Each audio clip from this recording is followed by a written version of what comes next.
getting an ignite down and a little bit of damage, but now he's just going to heal him right back up. They pushed in pretty hard. Oh. The 20 coming mid, flash out of Acarcion. First blood over to the Gragas. Says 20 looks like 20 hit the mid. cleans out of his ear.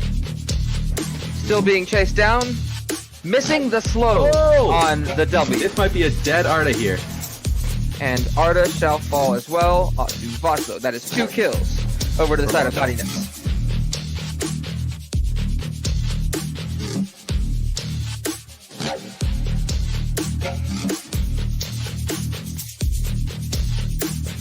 Hello everyone, welcome to another edition of Playoff Hypes for DUO Esports, where we interview the top 4 teams who made it into the Season 3 of BSG Competitive Series Playoffs. Today I am here with the number 2 seed for the Baron Division, Naughty Nips, the 2-time reigning champions from Season 1 and Season 2, made it again here in the playoffs. My name is Sievert, and I am joined here today with Acarcion, mid laner for Naughty Nips, and Vaslo, captain and jungler for Naughty Nips. Gentlemen, how are you doing today? I am doing pretty alright. Bit tired, but otherwise the day has been quite chill and nice. I'm going to say I've been wonderful. The day's been going on for the last 2 hours and 17 minutes, so, it's not been very long, but I'm awake and having a great time so far, so, Well, as long as you guys are up, you guys are always here. You guys are pretty dependable. I mean, you guys have waited for a while for me to actually get this interview started. I really appreciate that. So, you guys are the 2-time reigning champions for DUO Esports. And really, I mean, to see Naughty Nips once again, it's kind of a relief to see that once again you guys have actually made it into the playoffs and you can give that extra competition to everyone else who is actually qualified for the playoffs this season. You guys definitely are looking like a really good team that you guys need to beat. I definitely think you deserve to be where you are right now.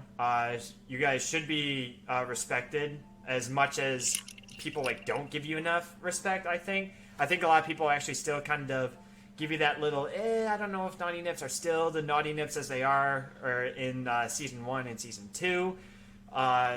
This is a whole different new Naughty Nips team, actually, when compared to the other seasons and whatnot. But really, like I said, it's just an honor to be here right now with you two and to finally interview such, I could say, a legacy team right now within DUO Esports. And like I said, it's a great honor.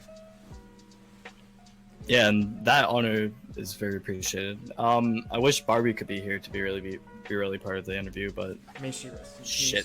But she had complications with her kind of. Yeah, it's unfortunate that Barbie really couldn't be here for it. I know she's currently the owner of Naughty Nips, and then that eventually was just just take the team. I mean, do what you want with it, and of course, has a new name. I mean, Violet doesn't have a new name, but has a bunch of new players on it, ones that we haven't really seen or even heard of.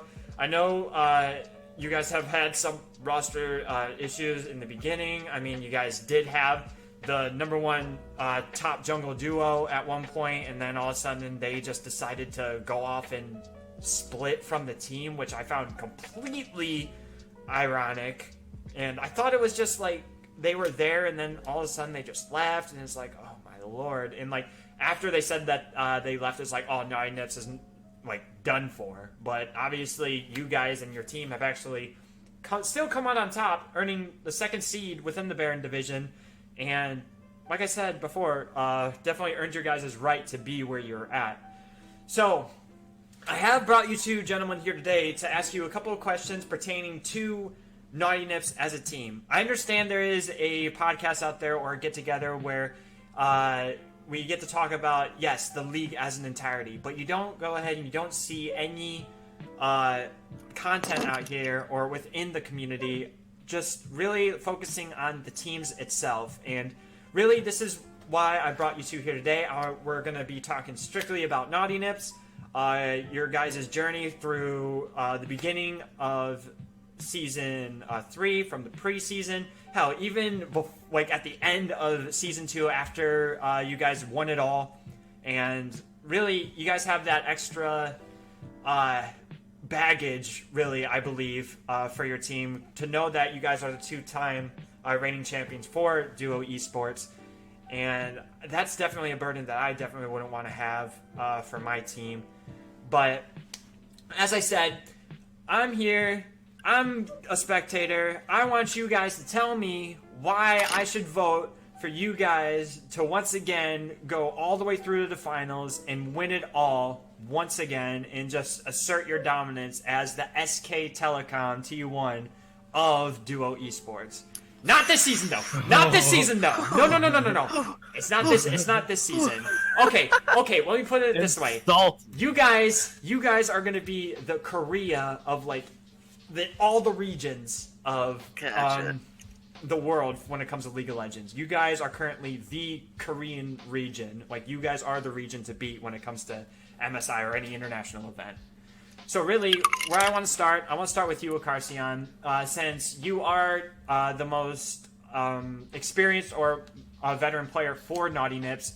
Last time I was keeping track of, you are the longest remaining member of Naughty Nips since the beginning of the season. So I'm going to go ahead, I'm going to hit you with a couple of questions pertaining to the team itself and yourself as an individual player. So my first question for you is, for your Bronze, Silver, Gold career, when you actually were playing back in Season 2, I remember you were actually on Piping Esports and playing as the mid laner for them. And you guys did actually really well, and I think you guys actually fell in the semifinals to Tis, if I can remember correctly. I don't really have that good of a memory, but I know... I wasn't part of piping for that game, actually. Were you?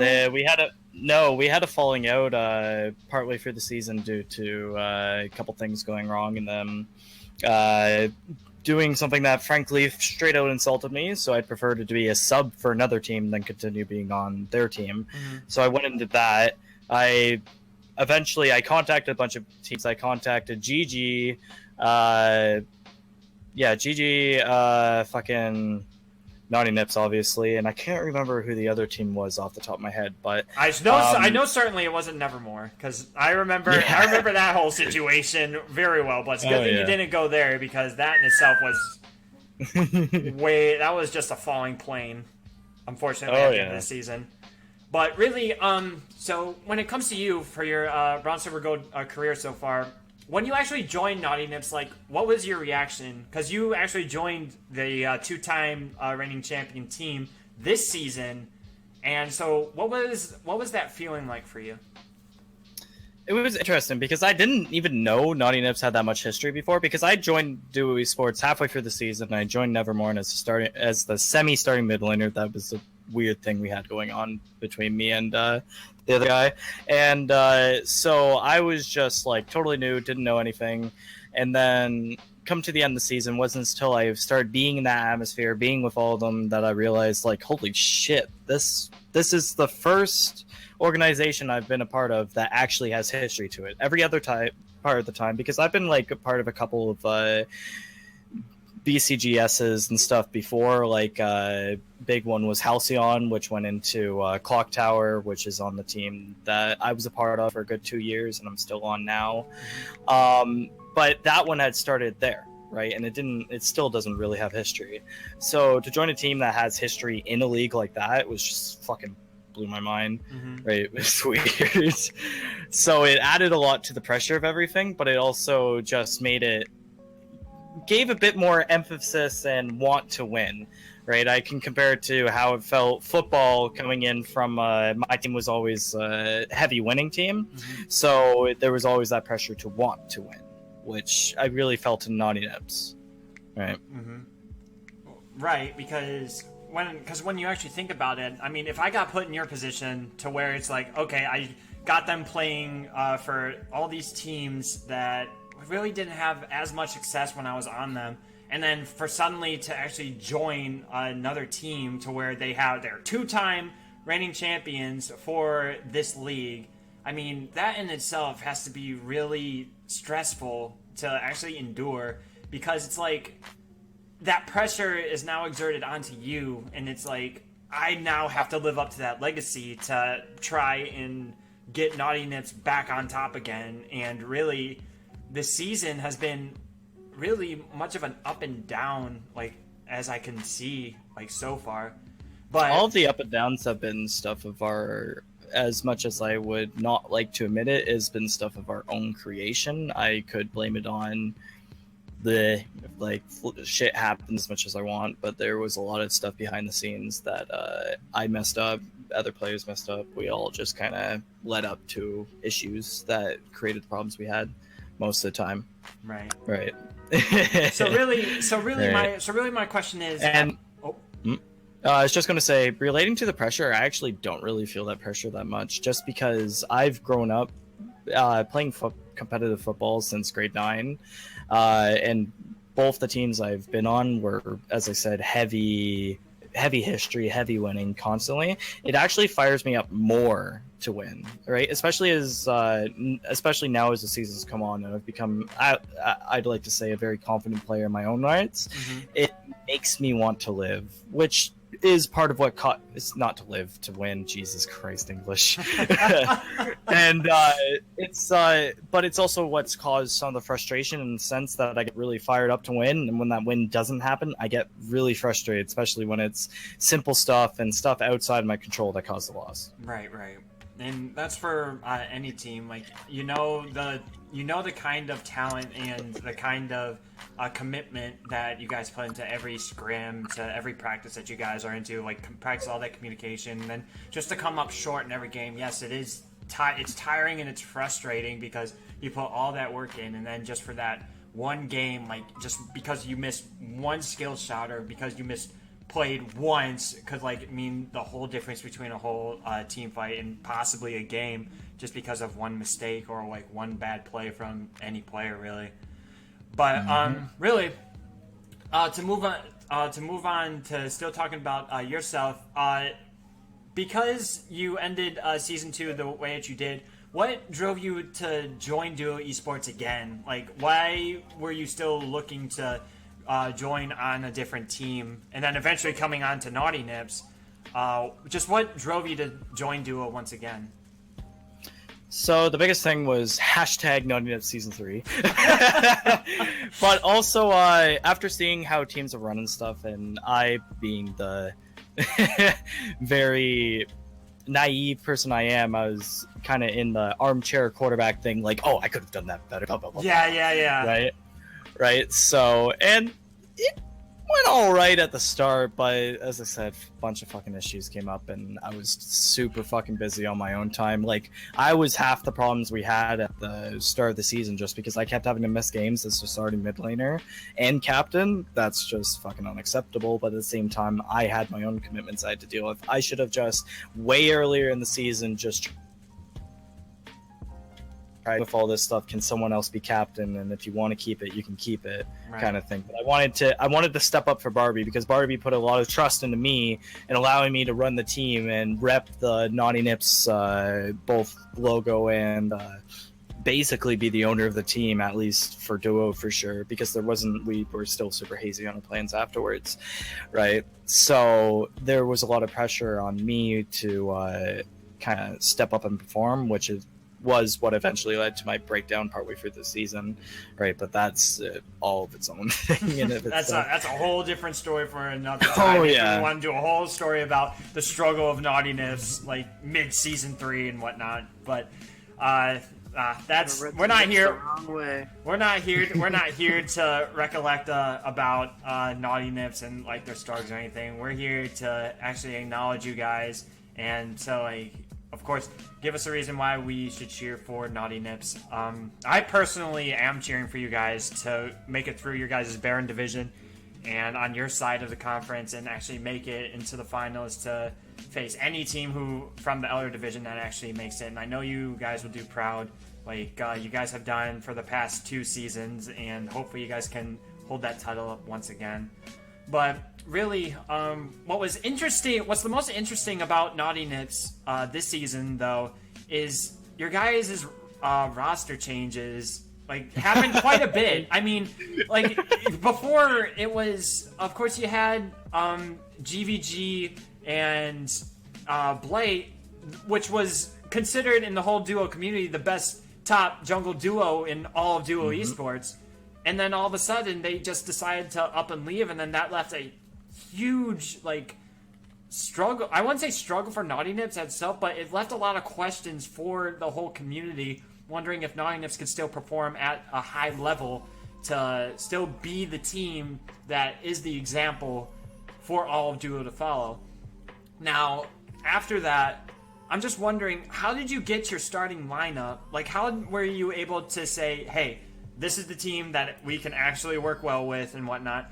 Which I found very funny was that you guys eventually got the whole starting roster from Frosty Esports after their struggles. And then it came over to Naughty Nips, and then it was you, and Vaslo that were on it. It's just like, screw it, we're gonna have the rest of Frosty Esports as our starting roster. Like, tell me about that. Like, go into detail about how the hell that even happened. Voss can answer it a bit better than I can, but from what I know, so to start off from when GVG and Blight left, that was mainly caused by all the shenanigans with Barbie being banned and whatnot, and they just lost total interest in the league. It's like, basically, they kicked our mom out. Fuck you. Right. like any children would do when their mother gets out. Yeah. Right. So, and to be honest, I'm still a bit salty about that, but that's not something we need to talk about right now. This is about NN. Right. And basically, we just were like, fuck, we need a team. I was basically comatose at that point, like, holy fuck, I'm done with this shit. So Voss, just fucking Miracle Man himself, was like, you know what? It's time to get our nipples real frosty up in here, my dudes. Did he seriously say that? Pretty much. For a while, I did refer to us as the Frosty Nips. Since Voss, since you know a little bit more than the Carson does about it, go into detail about it. Like, how were you able to get the starting roster of Frosty Esports over to Naughty Nips? They had an entire internal divide 2 days after we did. Like when Carson had his whole blowout that fucking shook the entire team. They had an entire blowout, and all three starting 80 carries, their mid laner, and their support. All three individually, all of them hit me up separately, and they were like, "Hey, can we try out for your team?" And I was like, "Okay, fuck it." Screw it. I mean, we're having a blowout of our own. We might as well just get two blowout teams and make one glorious blown out baby, and then boom, you have the starting roster for Naughty Nips in season 3. Yeah. Triple C hit me up. Dat Tam Tater Tots hit me up. Edgy hit me up, and Hayes hit me up. All 4 of them. Wow. Within literally 30 minutes of each other. It was hilarious.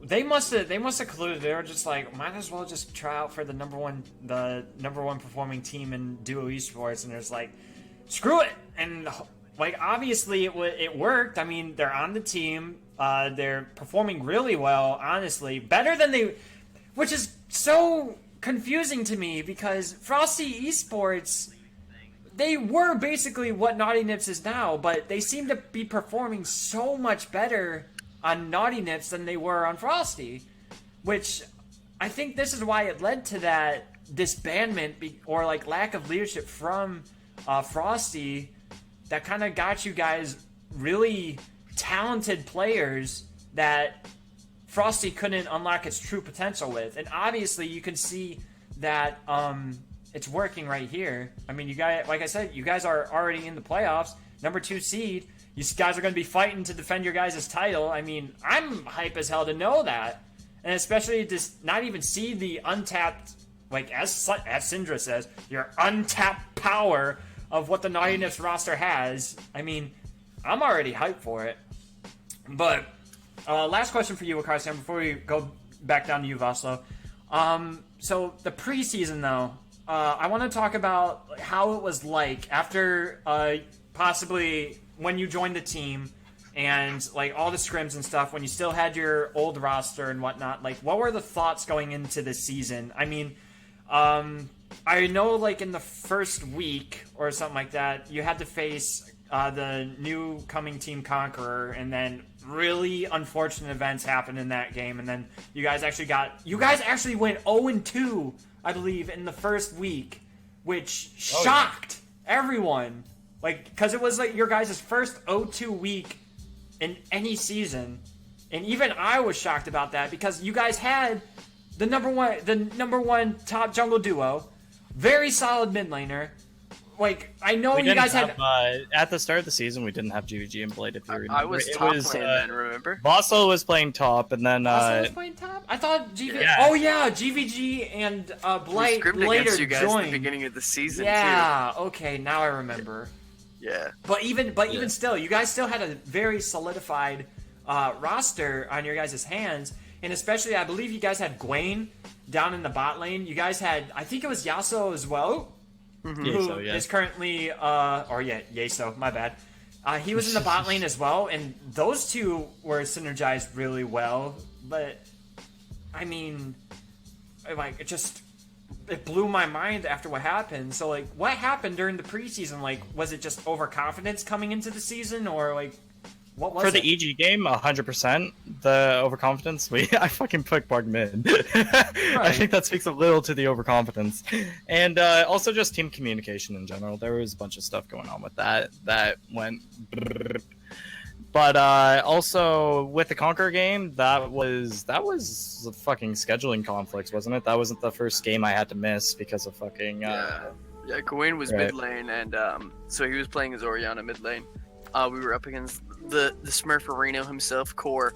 We had Wah coming in as our AD carry for that game, and showed up, I think, like 10 minutes late and lost us like almost all of our bans.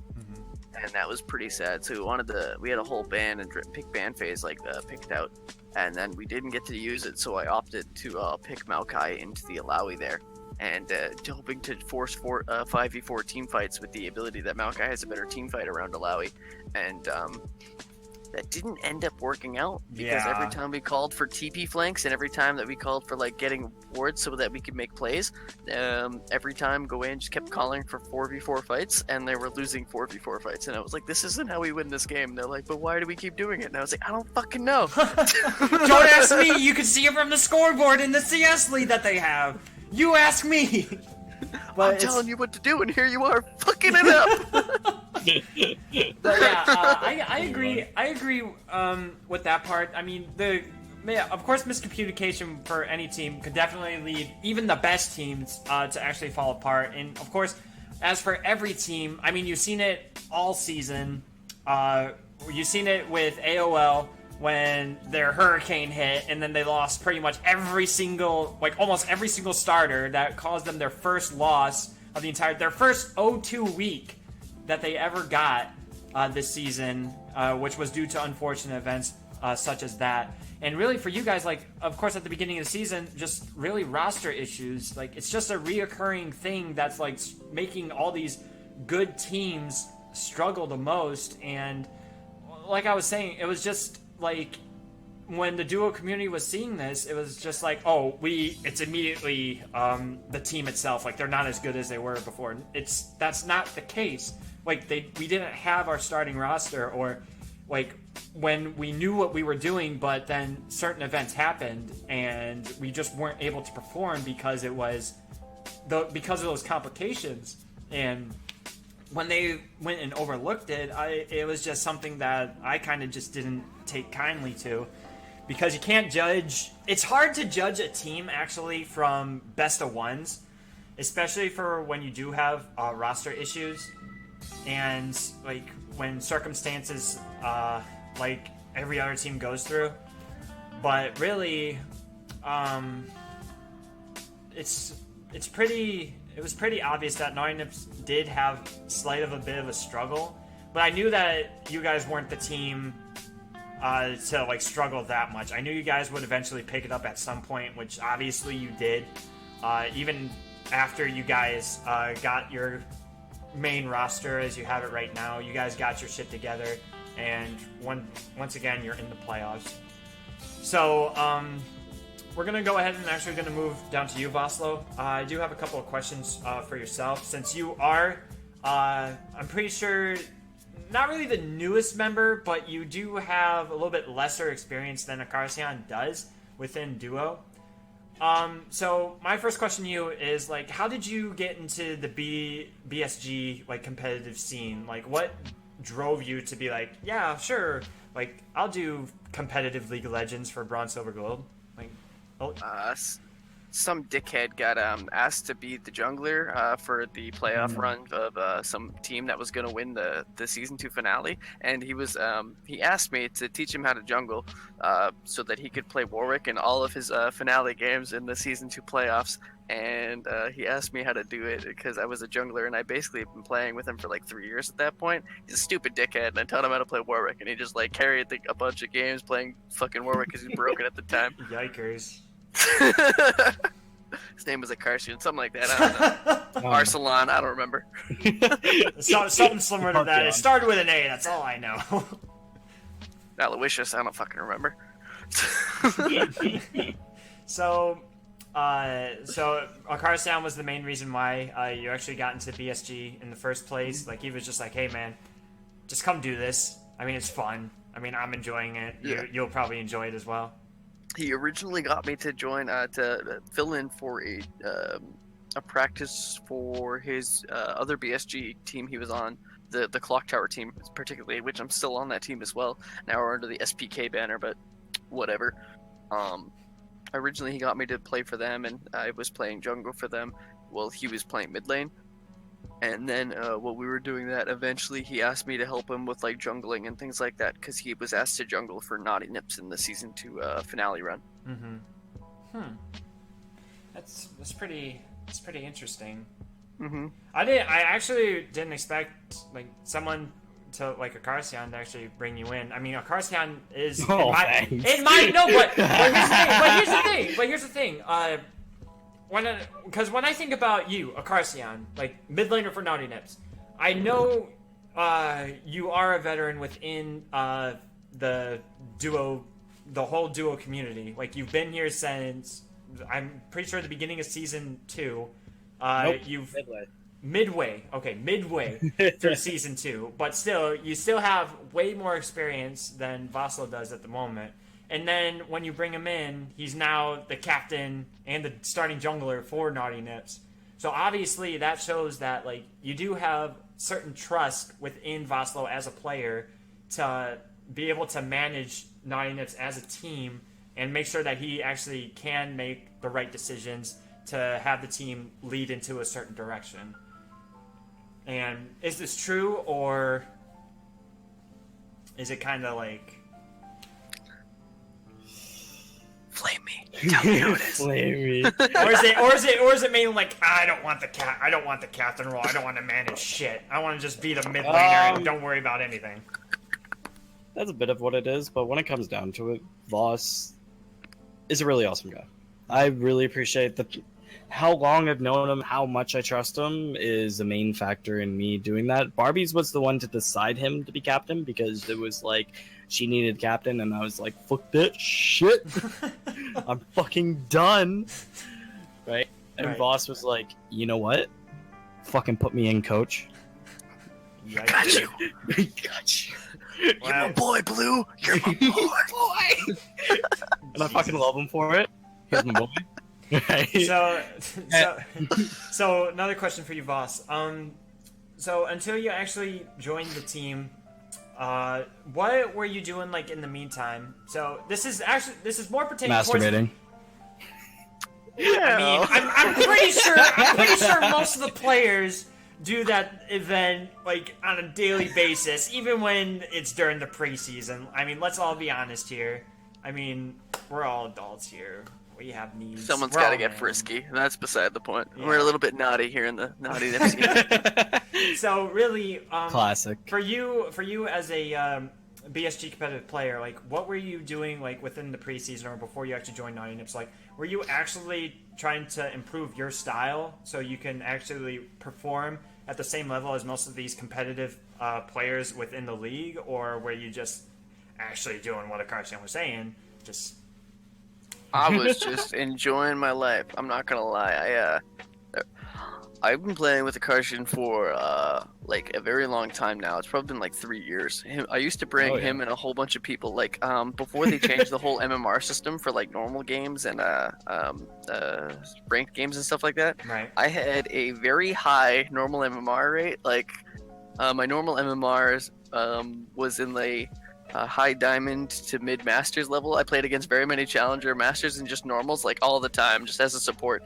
I've played with from Maple Street, I think 3 different times with him on my team, once and twice against him. Right. And there was just very many times where I just had like potential. I would just bring like him and 2 other of my like fucking shitter friends into games, and they would just be like, I have no idea what the fuck is happening. I was like, you're fucking bad. Just leave it happen. We're having fun. And we just get into these super troll games, and it was always wicked fun. So I've been playing with him for years, and so I just been doing the same thing I've always been doing. So what you're saying is, when you said that you were enjoying life before then, when he told you, hey, you're actually going to become playing for Naughty Nips now, is that when your whole life was just now it's going down the drain? Like, I can't even do that now. My life was going down the drain a little bit before, a little bit into the preseason. That wasn't really the BSG fault. That was more of a shit happened. Yeah, shit happens type of deal. It got the big old IRL dicking, you know. A little bit of them titty twisters for my nips. Not how I wanted it. Yeah, unfortunately. But really, good to know that you actually were enjoying, like you said, you were enjoying life. That's what most of the players I've actually interviewed so far, that's some of their cases. They just came from, doing everyday stuff, just enjoying their life and whatever. And one more question for you, actually, before we go on to another question. Was it ever your intention to actually be within a BSG competitive league? Is it something that you are actually following? Like, were you a fan of the LCS and you were watching the pro teams play all the time and whatever, and then you were just like, well, I want to do something like that, and then when you were given the chance by Carson, you were just like, oh hell yeah, whatever, sure. It's pretty much exactly it. I used to watch LCS all the time. I used to be able to watch all the games. I could tell you a team's pick ban before the game was gonna happen. It's pretty funny nowadays. If you watch me cast, I'll be like, that's what this team's gonna pick, and then it happens 90% of the time. Where I'm just this is their entire draft. I could just tell at this point, because it's I just see the draft phase. And at this, I used to watch LCS so much. I watched every single summer split of season 3 to about the midway through season 6. I watched almost every single game. So I just had time, and I was just fuck it. So I used to watch LCS all the time, and that was a really fun time. But and then he was like, hey, you want to just do this? And I was like, fuck it, I'm down. Yeah, fuck it, sure, why not? Hell. All right, that's actually pretty good to know. For you to actually have that experience with, as you said, when you were able to map out certain drafts and stuff like that, is that kind of you're implementing that into Naughty Nips? Whenever you're facing whatever team you're going against, you are the man who's doing picks and bans, and you're saying, hey, ban this or pick that or whatever. Are you the shot caller for that, or you guys got someone else to do that for you? With team input, it's more a matter of hey, this is what I think is an issue team wise, but if we don't ban this is what we expect to get picked. How do you feel playing against that? Do you have a counter to that? Yada yada yada. So it's I have a pretty big idea of what I plan to do, but it's also a matter of what the team wants, because it's hey, we can ban this, but this is what they're probably gonna play. Okay, fair enough. I like that. Definitely getting that team input. It's definitely something that not a lot of teams actually do, especially with the BSG. Some teams actually do have a coach that actually does the pick bans for them, and not really taking into mind okay, are you comfortable on this champion, or are you comfortable on that champion? The only factor I think is bad about having a coach is that they don't take in the fact that this player is specifically comfortable on this champion, but meta says this, so they're going to force them to be on this champion when they're not really as comfortable on it. They can still play it, but they can't really carry with that champion or perform as well as they can with another champion. And I believe that's disadvantage of having a coach. Yes, you have that little bit of extra relaxation. Like, you don't have to worry about picks and bans or thinking about team compositions, but still it's not taking effect of what the players want to play for your team. And for you guys to actually have that kind of system for Naughty Nips definitely is something that I can respect for you guys as a team. Final question for you, before we move on. So, how does it feel to actually be on the two-time Naughty Nip champion squad? Like, did you have any idea that you were actually going to be on the defending champions team? Or, like, you knew and you were just like, whatever. I mean, cool. Like, well, I mean, the only way I can express it is that, like, you know, when you have two nipples, you're like, this is great. Two naughty nips, fantastic. And you get a third one, though, you know that guy's real special. I'm looking forward to getting that third one. Where's that third one gonna go, though? If you get I'm it? gonna put it right on your around, forehead. like, here. You're right on the No, forehead. no, I right was on the gonna forehead, say right with on a the Carcia, it should go right on the forehead. So then, like, I don't whatever do you need to, you hats, can just so I go- don't want it on the forehead. I'm gonna So, put it on my but- left ass cheek. Why your left ass cheek? Why?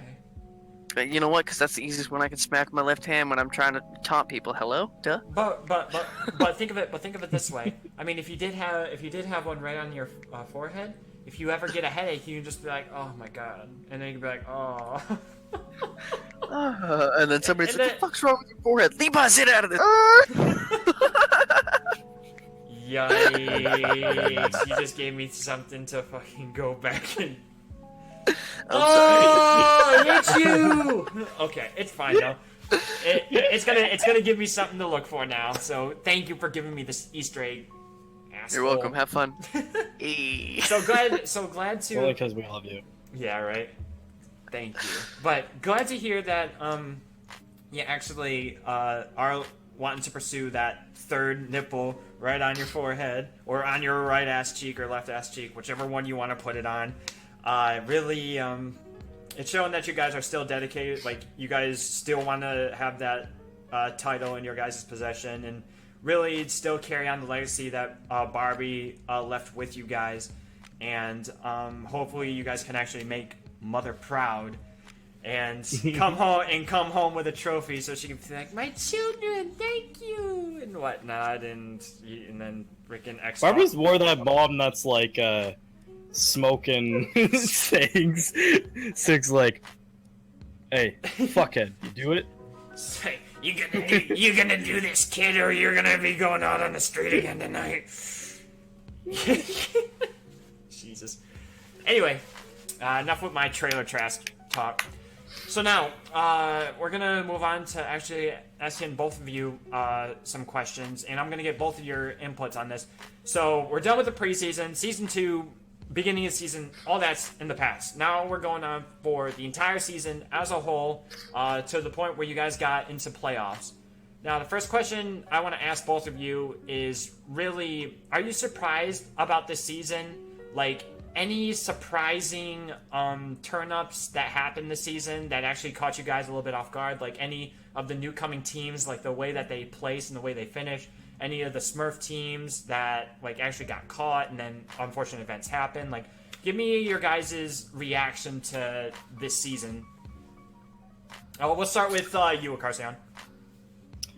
So this season has been very interesting. I'm more a player than an analyst by any means. Voss will tell you that very much so. My Draxer will tell you that. Anybody will tell you that. I am mechanically... I right-click very good. Right? And that's how I've been with anything I've done. I'm good at doing things in the game. I'm not good at the extra shit. So I'm not good at analyzing, oh, this team should win. Oh, that team should win. Right, I just know, hey, is that mid laner I'm against trash or is he actually good? Spoiler, most of them are trash. All right, is that pertaining to everyone in the Baron division, or as in the whole division, or as in the whole league? The whole league. Oh, strong words. I like it. Long story short, I just hand him a pointy stick and say, "Go." Fetch! Get it. The 10-0 records over there. Go fetch it, boy. It's like, I got The you. only one that really... the only one that really surprised me was EG doing as bad as they did. But then I realized, hey, look, there's Shuno, who's a really smart player and knows what he's doing, but his team is trash. So, Ouch. Like, I actually agree with that. EG was actually one of the top teams, like, in the first 4 weeks. And then, I don't know what happened to them. Like, they just hit a train, and I think they finished last in their division this season.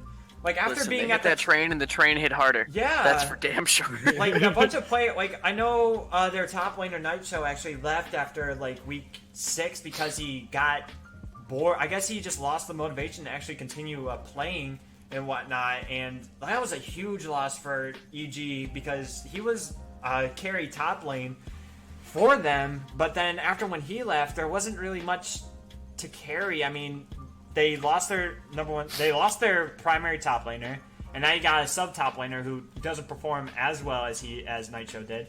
And then you got a jungler who is mediocre, a mid laner who is really mediocre, and then your only other carry is the bot lane.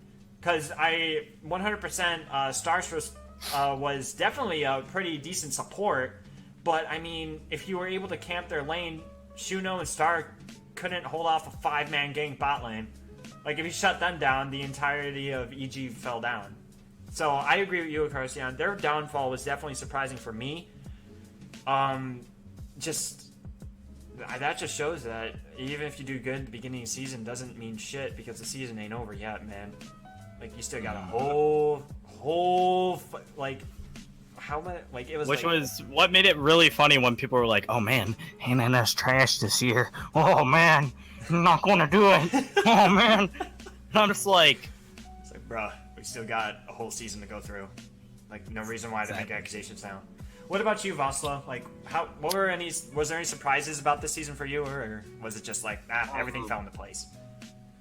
Coming into it, there wasn't really too much I knew about coming into the league. Like, I literally joined. Like, I was watching games to cheer on Akarsian, like, in the finals and stuff like that. So I, like, knew who Corey in the House was, and I knew who some of the players were. I remember Corey in the House. fucking that meme. I was about to say, that meme was fantastic, and I stand by that team. I don't even know who the fuck was on it now, but that's beside the point. Yikes.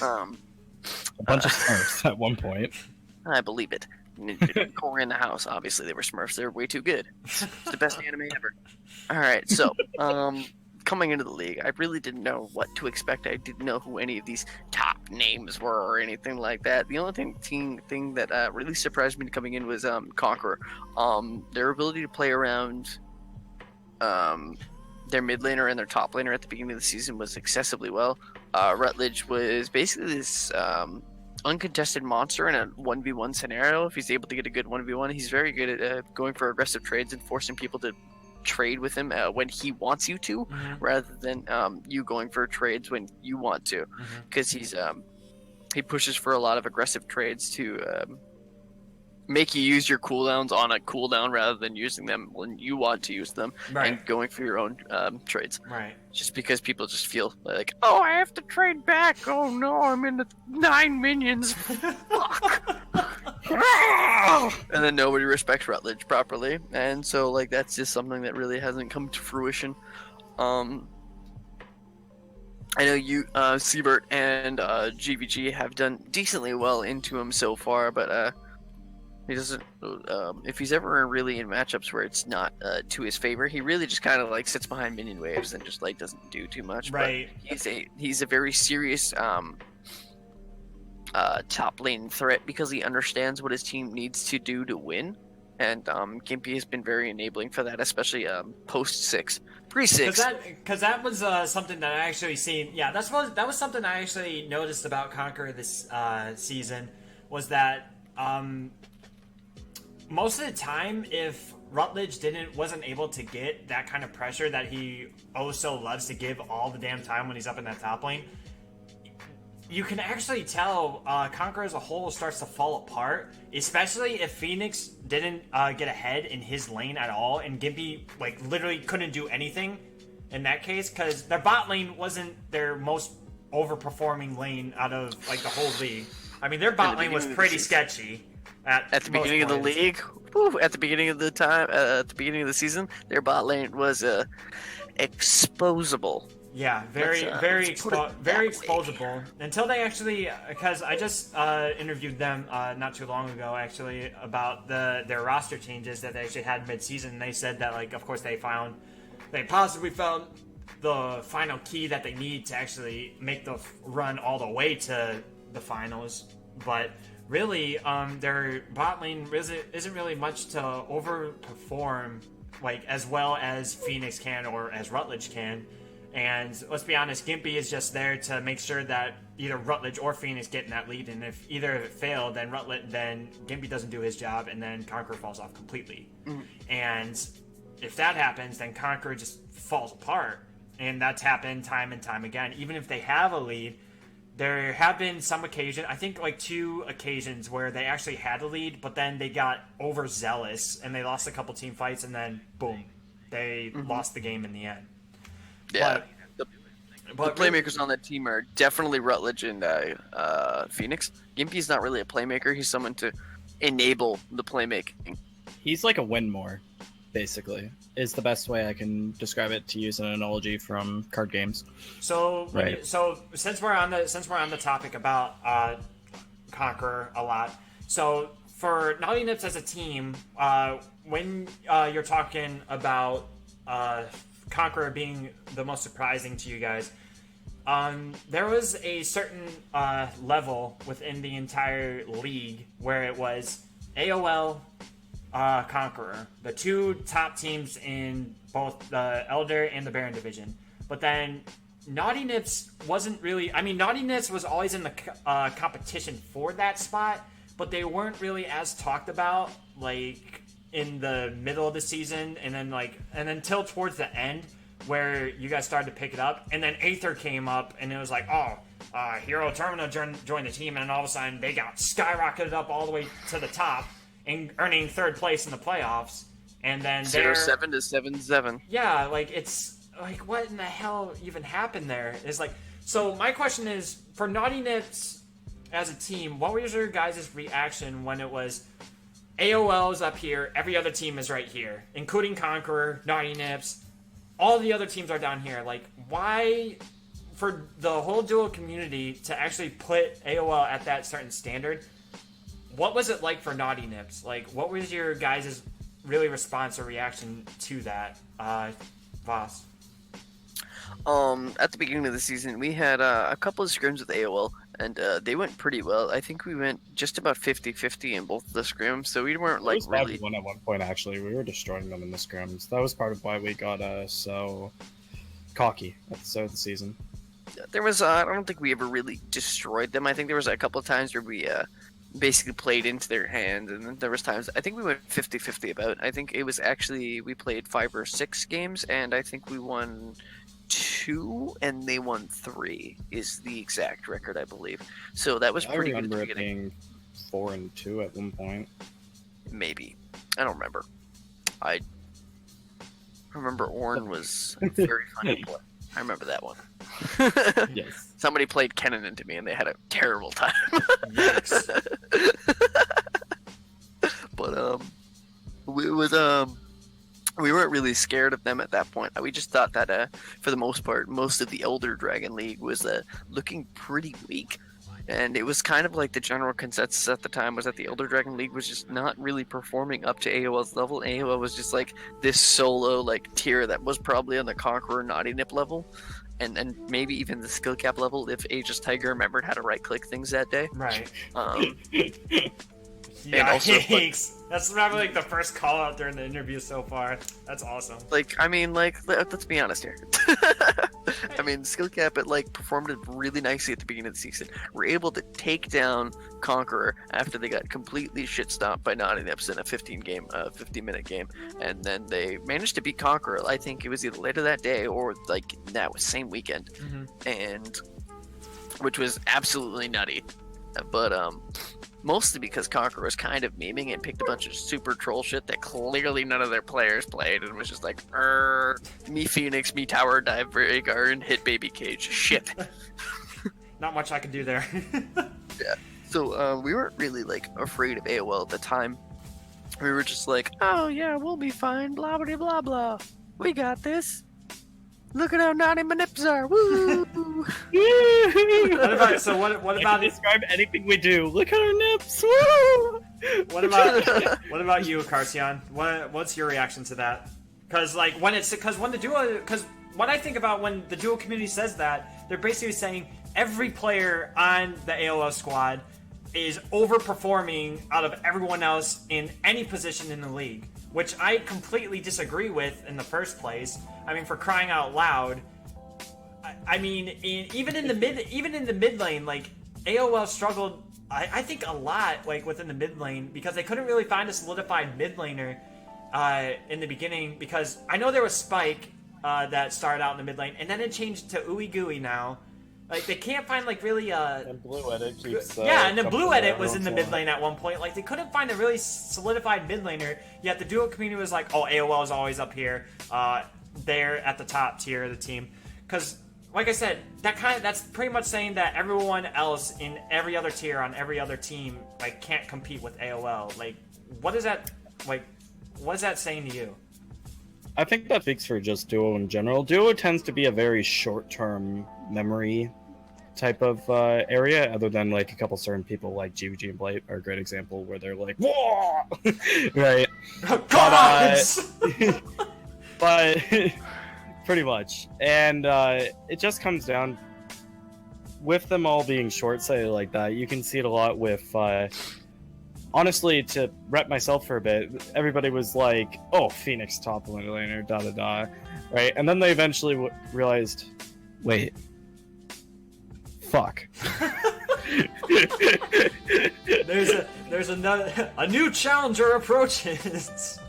Right? Like, people don't... Because I didn't... Like, even last season, I performed pretty well in most of my picks, other than, like, my first showing was shit, because I played, like, Ari and went 0-4-2. Right, we got our shit stomped in by Naughty Nips. Shit. And, but overall, I was shown as a strong contender for mid lane. I went up against Jin Daddy himself and fucking made him call me Daddy. Oof. But, again, it's just them being fucking short-sighted. That's one thing I really hate about Duo. They don't... Stats? What are those? Other than, like, oh, hey, look, I had a really high KDA this game, even though I went against a bad team that we, like, stomped. And that seems like it's kind of like a reoccurring thing. They don't look at, like, the full stats of the actual league itself. I mean, take it for granted, I believe in this year's All-Star voting, it was kind of a little bit more balanced in this case, because it wasn't just the people, the moderators or anyone from Duo making these votes. It was every player from the actual league who, of course, played against all these players and everything like that. They were able to make accurate choices. For example, yourself, you actually made the All-Star roster this year for Baron Division in the mid lane, which congratulations for that, I want to say right now. And on top of that, like you were saying, like for a Duo, they were like tunnel visioned on this. Okay, they performed excellent this week, and we're just going to overhype them for the next week because they're going to do the exact same thing when the next game comes up. And then when that happens, they're like, oh, now they're a trash team. We're just going to be focused on this team now, and this team's going to do good next week. And it's really annoying, and it's really irritating to hear, because they're not looking at the full picture of what each individual player can actually do for their team, rather than they're just like, oh, well, this team did great this week, they're going to do even better next week, and then next week comes, and then if they win again, okay, they're going to do even better next week, and then they fail, and then there's like, oh, they're a trash team now. Like, I completely agree 100% with you on that case. Not to diss the Duo moderators or anything in that case, like, it's just... Oh, it's just...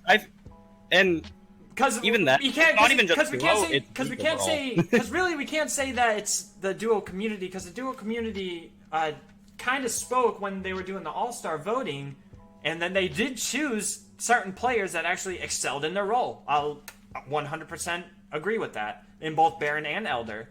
I mean, if I'm wrong, I mean, I'd love to hear it.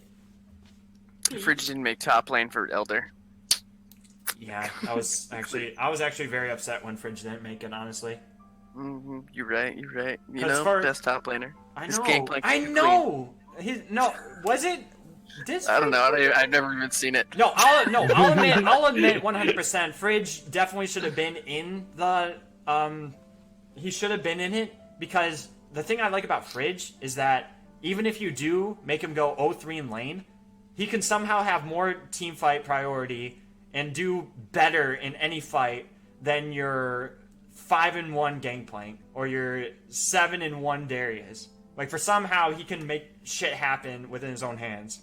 And it's like him himself, I believe he is a Hall of Famer in my book for BSG competitive series when it comes to any of this shit. More just because he's a living meme. Well, that too. I mean, of course, ESG in itself is Snip them wires. Yeah. Snipping them wires. So, of course, so we'll go ahead and move on and get off the topic about talking about all these other teams and whatnot. We'll just go back to the focus on 9-Nips. So, for the both of you, are you surprised, or not surprised, if you're not surprised, did you think that you would actually get up to where you were at? Like, did you kind of underperform at any point? Like, are you disappointed at all about where you ended up? Or are you fine enough, like, where you are? Like, give me your 2 cents. We'll go back to you, Ocasio. I think the biggest disappointment is the losses to Conqueror. Those really pissed me off because I know we're a better team. We can destroy them. The biggest things with Conqueror is the Rutledge is like, me smork, me win fights, we team fight, we win. That. And it's like, it's just frustrating because every single fucking time we went to face them, something went wrong with roster issues. Some of them were of our own making, like me having to miss stuff for football games. Our very short-sighted rematch against them that GVG was like, you know, bitches, I can't make to that. And we're like, damn! Fuck. So I went, and that's where I got very scared of bears. Poor Right. The volley bear treatment. I I've been remember mauled by a watching bear that game. twice. Sad face, sad days, man. I can't hug my teddy bear anymore. Without the fear of him being like, face the storm, and it's like, ah! completely understandable. I mean, yeah, so it sounds like the real grudge, really, when it comes with Naughty Nips, is basically with Conqueror right now, because, like you said, it's, you know that you're a better team than them, and that, like, every time when you face them, it's just been another struggle or another disappointing turn of events and whatnot, and then it's just like, well, what the hell are we gonna do now? I mean, you know, and like, you know you can beat them, it's just you guys got to have your main roster there. And I think if you're able to get through this next round, or if you're able to get through this round, 100% I believe either Conqueror's gonna choke and you don't have to worry about it, or you can get the rematch that I believe that you want, and I think that's going to be bittersweet for you guys during that matchup, and that's definitely a match I want to see happen, is you and Conqueror going at it one more time. There's nothing bitter about it, just sweet. It's going to be So what about you, Vaslo? So were you disappointed at all of how far you got, or are you proud that you actually got where you're at in playoffs? I'm not proud. I think where we got is pretty well deserved, and it's pretty fantastic. I think the biggest disappointment was at the beginning of the season is I kind of pigeonholed myself into playing the first game against EG when I was playing in top lane. I could have probably performed a bit better in the top lane. I kind of memed and kind of picked the Pyke pick, which was just super meme worthy. It's been out for like a day or something, and I was like, fuck it, I'm playing Pyke because this shit's fun as hell. And then Nitro counterpicked me by playing Jason. Was like, I'm a range matchup. How are you gonna poke me? And I was like, you suck dick. And why you gotta be that guy? And I was like, why you gotta do that? And then I was like, oh, look, I have kill pressure on you right now. And he was like, you're level 3, and you know what's gonna happen at level 3? And I was like, I'm gonna get ganked. And he was like, there's a trundle here. And I was like, fuck. Damn it.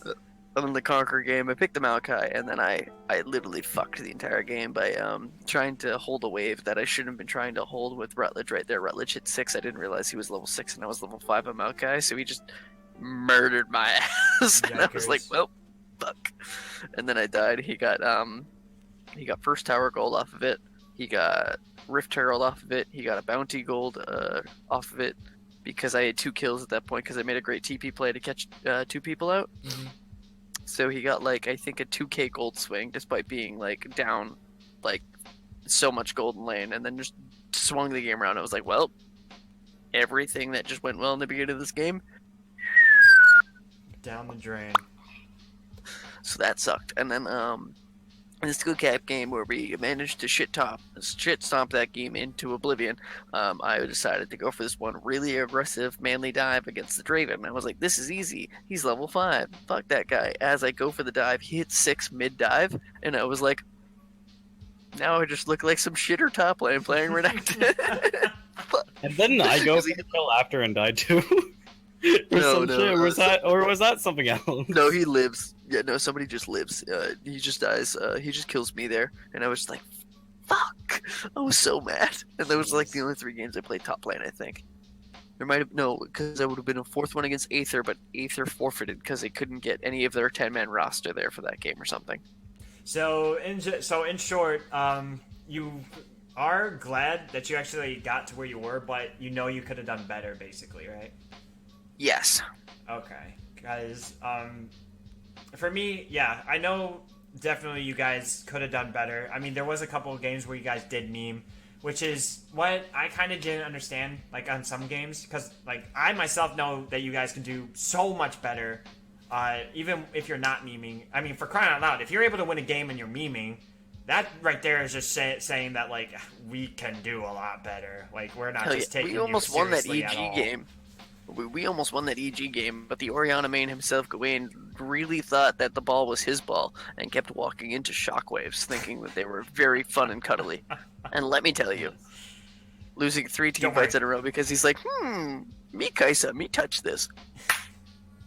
Pretty Just much. went ahead and just went bye-bye. And also me early game being like, I need chimes. Woohoo! And then fucking all the enemy teams like, look, this idiot's chimes right here. Let's fucking stand in Let's the stand in the bush and let's by wait it." for his ass. Yeah, and I'm just like, do do do do do. I'm a bard minding my own business. Oh, hey, 5 people. How you doing? Dead. I Allies was like slain. 0-4 at one point, but considering the fact that I still ended the game like with, I think the second most damage on the team, spoke a little bit. Well, anyway, moving on. All right, so moving on from this, your guy. All right, so both of you could agree. You guys are fine of where you're at, but of course you guys could have done better. Definitely, you guys get to show how good you guys actually are, and you guys can actually go all the way and actually defend your title. I actually think that you guys can actually do it. You guys can make it all the way to the finals and actually win it. Once again, no matter who the hell is in the finals for the Elder Division, because let's admit, it's Elder Division. I mean, not really any good teams other than AOL currently in that bracket anyway, as everyone is saying. But really, I will say that ESG has been performing very nicely, and their cohesiveness as a team has improved nicely. I just really hope that somebody recognizes that their fucking fiddlesticks Malphite bullshit needs to get fucking ruined. Wow. Someone needs to do something about that. well, if that happens, then I believe they face OC Nation first round actually. So They do. we'll see if OC can actually do shit, and see if Or why they they're the number recognize. 2 seed as well. I mean, hell, if they're supposed to be even with you guys on the league, which I don't know about that honestly. We'll see when that comes. Listen, I did the most damage in the game against OC Nation. I was playing mid lane that game, and let me tell you, that shouldn't have happened. I don't know what the hell happened that You also game, had the worst honestly. CS that game. No, that was against Kiss, and I was playing LeBlanc. Oh. Against OC Nation, I was playing Victor, and I did the most damage in the game. All right. So actually, moving on. All right. So moving on. For you guys, Naughty Nips as a whole, you guys been through this entire season. You guys once again in the playoffs. You're gonna make another run for the finals. Tell me your guys' highest high and your lowest low of the entire season. I have a feeling I know what Akarasian's gonna say for his lowest low. And I want him to get into just a small bit of detail about it, but I won't let him elaborate if he doesn't want to. We'll start with you first, Foslo. What was your highest high of the season, and what was your lowest low? My highest high was definitely this recent tiebreaker match. I was getting a little hyped up. Heard somebody was on the enemy team, you know, talking a little bit of smack. No idea who his name was. Something like that. And all I know was that I went right in dry and clapped that man. So that was a Clapping. just like Got him. all I know is that they decided to use their one ban to ban Trundle. I think in my last 20 games played prior to that match, I had 16 games of Gragas. And so someone might have let me play Gragas. Yikes, man. So I was like, okay. Okay, I'll play Gragas then. Thanks. Come again. The lowest low had to, for me personally, had to have been against the Conqueror game just prior that weekend, because that was a very important seeding for us, was to beat Conqueror right there and get that. Albeit they wanted to treat it kind of like a meme because we lost to AE prior due to unfortunate circumstances. But during that game, they had a lot of DCs that really cost me a lot of early game pathing as a jungler that completely fucked me. Right. I think I didn't get my because I wanted to solo red buff and then cheese gank mid level 2, and based on timings I would have been there about 2 minutes and 3 seconds. I didn't finish my red buff till 2 minutes and 10 seconds because I DC'd as the red buff spawned. So I started to path away from the red buff back into my base, and so somebody finally realized that I to pause as like I was already pathing away from red buff, but I didn't even start it. So I was massively fucked in my entire pacing of the jungle, got completely bastardized. Ouch. And that was my lowest low because I was just like, I'm fucking I had it, and then I lost it. I was fucking The pissed. glory was And then- right there, and I just fucked it up. Yeah, and then we managed to get that game even, like almost like we were pretty even at one point, and then there was a miscommunication between the teams and the unpause, where we had a pause, and then we were like, because our support disconnected, and then we were like, oh hey, are you guys ready? And then like they responded that they were ready, and then we were doing a final ready check, and they had already unpaused during our pause, and I was like, wait a minute, and then I got caught by the mid laner. Phoenix when he was on his recon, and I was like still typing, and I just didn't realize that they had unpaused, and I was like, oh, and then they got Barret off it, and that was fucking sad. Yikers, man. Yeah, that was the Really- big sad. Really feels bad moment right there. Yeah, that was my lowest low, was that particular game, because I was just like, my entire jungle pathing plan got completely butt fucked, and then just that whole like play that cost us basically the game because they got Baron off of that catch. All right, good shit. What about you, Acarcion? Okay, so highest high. That win felt pretty good. The one mentioned against AE, right? Geez, highest high. That's you know what? I'll just default that game. That game felt fucking good. Slapping them, and also going 0 deaths that game too was just like icing on the fucking cake, especially because actually, what was his name? Father of Conqueror. Not even worth mentioning, actually, because of how much I shit stomped him. Ouch. So Right. like so the question here was just like what I was thinking about when DUO was doing the tiebreaker. Okay, I understand that this was for the second seed for the playoffs for the Baron division, but you gotta also think about it. Like, even if you guys would have lost, you still would have gotten the third seed. Yeah, it would have sucked to look on record. Yeah, we got the third seed, like we're lower than AE, but still, you guys still have to go in and you have to face AE immediately after. Like, either like no matter what happened in that game, it was just like you guys were gonna rematch immediately the following week, and this time it was gonna be a best of 3 format and for a playoff. Like, I mean, I don't know. I just didn't get that. Like, honestly, it was whatever. I mean, if you guys are happy that you got the second seed and you were able to clap someone's name that I won't even mention, because you guys won't mention it. So as long as you were able to clap them or clap him solely and feel good about it, I mean, hey guys, more power to you. And what about your lowest low, Carcion? Lowest low has to be by far that both those Conquer games so far. That was a and Conquer game. The one where I went as Aurelia and got my shit stomped in, and then the Vi game I played not too long ago. That one made me real sad. Right. I just totally that immediate just yeah, that sucked. I don't want to I don't want to talk about it anymore. anymore. And I guess you can argue, and then another. That's just in game. Another lowest low is obviously my freak out, right? That was.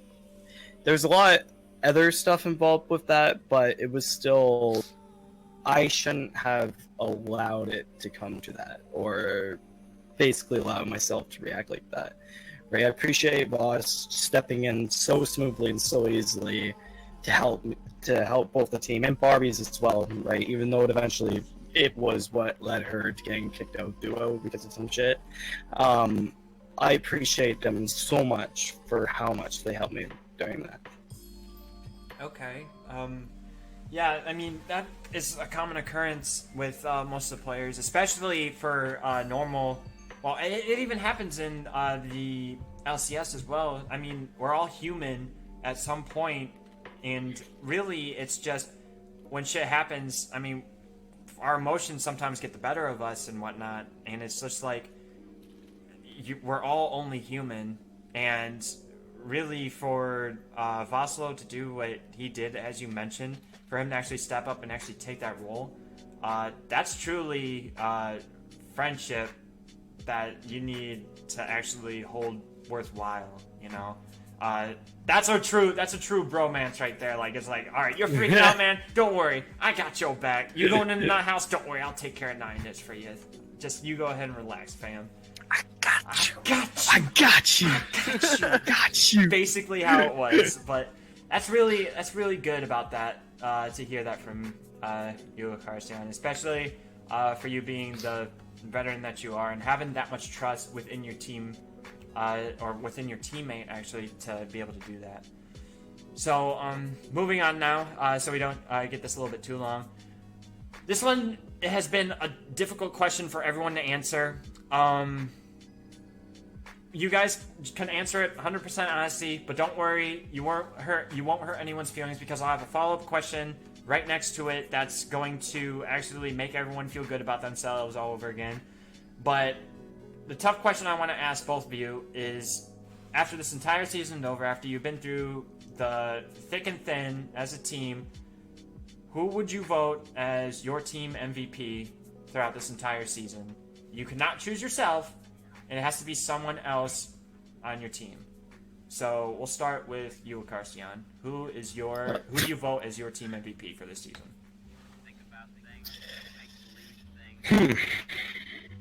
Obviously Gawain, because he's a toxic. No, actually. I'm in a family. Yikers. You stole my pick! Damn it! Damn it! But seriously, this will probably come as a big surprise, but Boslo, whoa!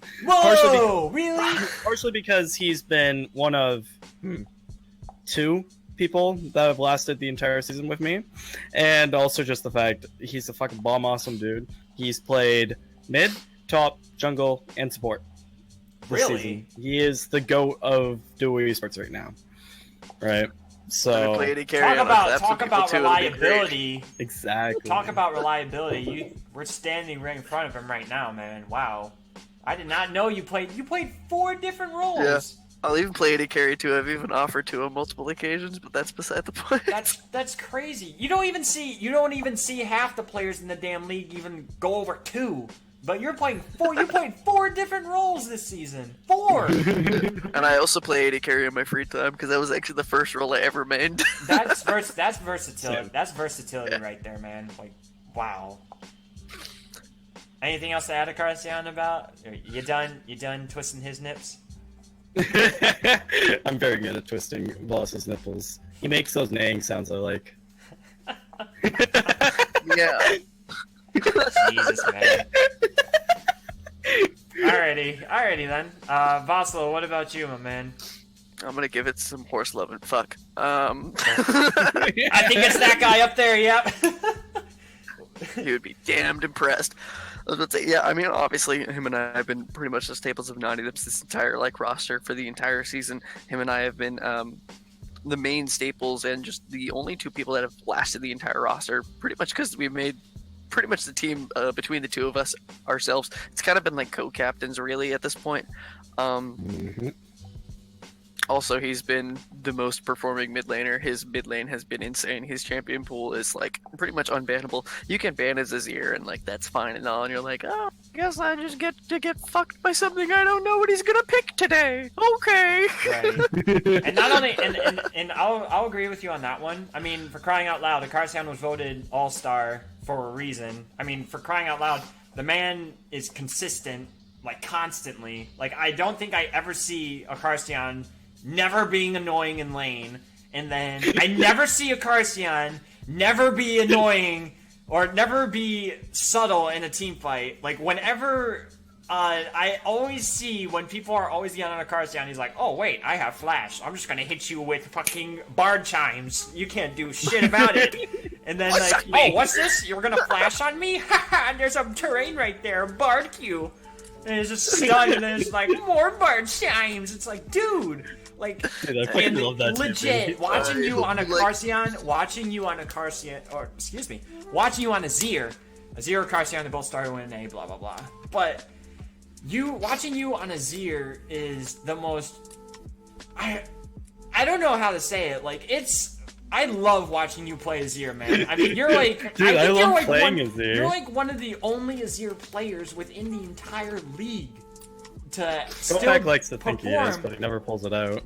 But from what we've seen, you're consistent with every champion, and especially when you play Azir, you're the most annoying son of a bitch from what I've heard from most of the players in the league when you play Azir. I mean, you're a god on Azir. That's how I know you for, and that's how I think everyone in the league should know you for. Not for your troll-ass bard, but you can still play a mean bard when you want to. And really, man, I agree with Voss. I mean, you're a threat in the mid lane, and you're definitely up there with how everyone else sees it. You're up there with Phoenix, and you're up there with whoever the hell else. I mean, when I think of Baron Division, I think of mid lane, it's you, Phoenix. Those are the only two that I can actually see, like, okay, they are performing actually decently well. They have carry potential for their team. But guess who won the All-Star vote? Going with the deep year champion pool. Weird. Weird. but really, man, I agree with Voslo. You're definitely a true MVP for your team and for the Baron Division. I seen you played in the All-Star game today. It was actually really, really fun to watch you play Azir again. And just always pull off some crazy... I remember the one play that actually was so funny. Like, of course, you still died in the end, but the one play where you had Pantheon and Lee Sin go ahead and tower dive you, and you're just like, oh, what's this? I'm getting tower doped by Pantheon. I'm just gonna go ahead and flash. And so, oh, you want to stun me? Okay, I'll just dash and put you over my fucking tower. And both Lee Sin and Pantheon died, and of course, like, it was at the cost of your own life. But I mean, it was a Pantheon ult. I don't even think Lee Sin was able to get his ult off, but Veigar had to spend his ult on you. I mean, like, when you get that much attention in the mid lane, solely, like, that's something that you actually have to take pride in. Because it's just like, you guys have to send 3 motherfuckers after me? Come on, man. Well, you gotta send at least 5 to at least make me hide under tower. But yeah, I completely agree with Voss. You are the true MVP for Naughty Nips. You've done so much for the team itself, and really, if it comes down to it, if the team needs to be carried on your back, you're willing to do it any day of the week. So, for my next question, this is the one that's going to get everyone all nice and feelsies now.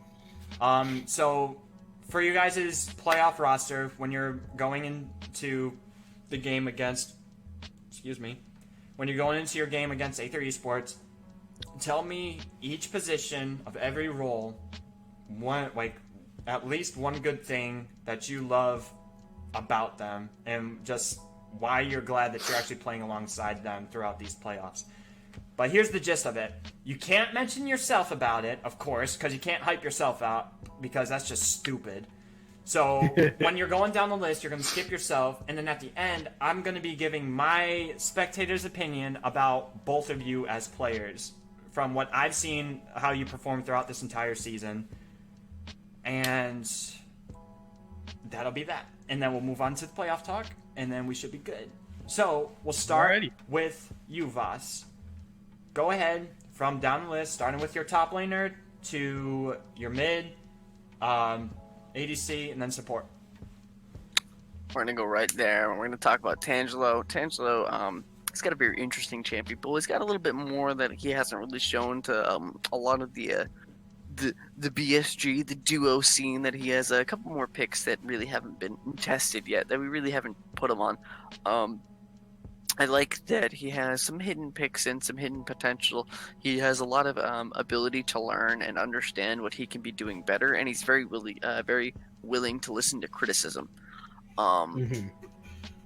Into the mid lane, we're going to go with Akarshian. Akarshian is pretty much the stable pillar, the stable foundation of Naughty Nips at this point in time. He's the person that all plays get made around this man as I circle around his pit like a hungry shark waiting for the mid laner to do something fucking stupid. That basically describes my playstyle. Hey, look, is this the stupidest action you can do? By golly, it is. Let's go fucking do it. Well, gee willikers, I'm glad you could participate. And I'm over there and I'm just warding, just clearing camp, just like, smell the blood in the water, I'm coming in. I smell virgin blood. Fucking that guy. I'm on that shit. I'm gonna go to our AD carry, starting AD carry, Datam Tater Tots. A very nice, very willing to learn at this point. Was when we picked her up, was not as willing to learn, was a little not feeling as much criticisms, but has been more open to it recently, and has been willing to play a lot of AD carries and try different things out with the team and see what things can happen, and has been looking for some motivation to really get her playstyle to the level where she wishes it could be, and so we're helping her along with that, and that's something I really like. And Hayes is super fun to play with. I really enjoy playing games with him. He's his ability to understand where he can make a play and when he can't make a play is very good. He's not a very high playmaking support, but he's somebody who has a good understanding of what he needs to do to win team fights and win the lane itself. Mm-hmm. And that's something that he's very good at, punishing mistakes. Right. Okay, I like it. Definitely a lot of good things about your guys' lineup coming in the playoffs. What about you, Akarsian? From top all the way down. From top all the way down. Alrighty. So it starts off with our good boy Tangelo. I haven't interacted with him much. He's a pretty quiet dude overall, right? And with me not playing top anymore, I don't really have much to offer him. It's pretty much like, yo, can you go in with me, bro? And he's like, I got you, fam. And I'm like, fuck you. Right? Yeah. And then we move down to our jungler, who is currently my boy, Vosslow. I love Vosslow because every time I do a nutty play, he's just like, fuck yeah, I'm coming in with you, bro. I'm with ya. Either we get out of this together or we die together. One of two. That is pretty much it. You can see it in a bunch of games where I'll fucking do some dumb shit, but I'll survive it just because Vosslow is sitting there, especially when he played support. And he's just like, you fucking idiot, dude. Can you stop being retarded and make me have to save your fucking life? Right. And skip myself, obviously, and then into that damn Tater Tots. Pretty much what Voss said. Bit of trouble with her just dealing with criticism and whatnot, which was especially frustrating for me. I'm not very good with stuff like that sometimes because I used to be like that. I used to have that attitude. I used to be the type to... I would... Every game, build Tier of Goddess, Chalice of Harmony, every game, because I didn't want to go fucking Noom. And it was the most trash build on most mid laners at the time, too. Right. But I would still do it, and I wouldn't listen to anybody else for it. I'm not saying she does stuff like that, but I'm just saying, like, I get the headspace she was in, and it's so frustrating. It was so frustrating for me to see someone in that headspace and want to help them, and I didn't know how, which was more failing on my part than her part. Mm-hmm. But overall, she's part of the reason I was excited to be on a team with her is she's just a really nice and fun person to play with, right? She gets tilted here and there, but we all get fucking tilted. Yeah, like who doesn't get right? tilted And now and then? Yeah. exactly, right? And it's just, I really enjoy playing League with her. Simple as that. Which I think ultimately is what any league like this should be down to. Right. Right, and then on to Hayes. Hayes, I don't get to play as much because like most of the time I'm working, and it's like those guys are all like, "Woohoo, we're having fun together," and I'm just like, I'm stuck removing his basket. Shit. But I know he's a great guy, and he's a fucking ton of fun to play with when I do get to play with him, as Voss said, right, which is pretty fucking dope. Right, and then we have to not our boy, the main sub for all of the year, Reptar, the Heimerdinger one trick man. He is my fucking boy. He's my fucking boy. Right, I'm sad one trick himself. The dong. Oh yeah, The the donger, the big dong boy. Oh yeah, and actually, speaking of subs, if we want to actually go into them, fucking Edgy, love the guy. Me and him popped it off real early. It feels a bit bad because it's like, sorry, bro, I'm starting over you, right? But I've used to that interaction because I was a starter in football for a long time. Right. But me and him are super chill, and it's nice to have a sub that's not trying to basically cutthroat me to get into the starting position. Like, he respects I'm there for why I'm there. Right. Okay. Which, massive kudos to him, because honestly, I'm not that great at that. I'm a very cocky and I want to be on top player. Right. Like but that's what comes with it when you think about when you're actually in a competitive scene. Because I am a firm believer that if you're not really a competitive type of player in a competitive environment, why you in that environment in the first place? I mean, like, yeah, you can play in a competitive environment for the fun of it, but really you're missing out on the true joy of really like winning in a competitive league like we're in. I mean, like, yeah, if you win for the fun of it, I mean, like, more power to you. But really, you get more satisfaction if you are as competitive as, say, like, yourself, Akarsian. Like, each win is just more bittersweet for you as the player than it is for, like, someone who's just like, oh, we're just going to go in and we're just going to see what happens. If we lose, we lose. And then it's just like, whatever. So I believe having that competitive nature while you're in this league is definitely something that you should actually have. And that's something I actually respect you for actually having. And really, we'll go ahead and we'll move into me talking about both of you as a spectator standpoint. I'll start off with you, Voslo. Well, first off, learn something new every fucking day. You're really versatile, for crying out loud. 4 positions. For crying out loud. I mean, like, I don't even, like I said, I don't think any other player in the Duo League can actually play 4 different positions and perform decent at all of them. There's bound to be, like, a person who plays 3 roles, but in that 3rd role, he's gonna do really trash in.